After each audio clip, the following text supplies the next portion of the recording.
இப்போ ஒரு percentage some தான் பார்க்க போகிறோம். கேள்வி என்னென்னா, 2 எண்கள் 3ஆம் எண்ணை விட முறையே 10% மற்றும் 25% அதிகம் எனில் முதல் எண்ணானது 2ஆம் எண்ணில் எத்தனை சதவீதம் இருக்கும் அப்படின்னு கேள்வி.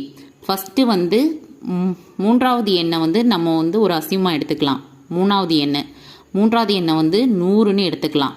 சரியா? அப்போ முதல் எண்ணை 100ல் 10%ங்கிறது 110. ரெண்டாவது எண் எப்படி இருக்கும்?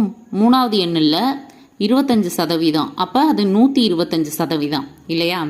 இப்போ முதல் எண்ணானது 2ஆவது எண்ணில் எத்தனை சதவீதம் கேட்குறாங்க. 2ஆவது எண்ணில் முதல் எண்ங்கிறது இந்த 110 தான். இந்த 110 எத்தனை சதவீதம்? சரியா? 25வது டேபிளில் இந்த 125ஐயும் 100ஐயும் கேன்சல் பண்ணலாம். 100 கேன்சல் பண்ணால் 4, 125 கேன்சல் பண்ணால் 5. இந்த 5 110 கேன்சல் பண்ணால் 22 கிடைக்கும். ஸோ 22 × 4 = 88. ஸோ 88 தான் 88% தான் ஆன்சர். ஓகேவா? டி. Thank you so much.